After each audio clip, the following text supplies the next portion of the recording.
Maliit pa yan. Flower horn.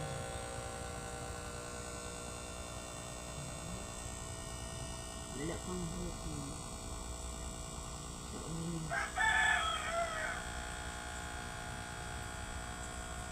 tapos ito yung may bukol na maliit na siya. Punta tayo dun sa malaki. Ayan na. Ayan na. Malaki na yung isa. Ayan yung malaki. May bukol na sa ulo.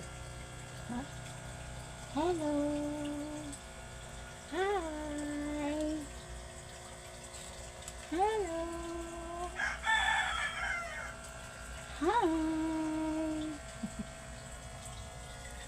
Ito pa mailalim.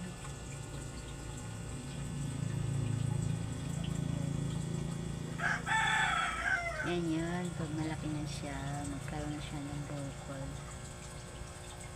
Maliit pa, wala pa.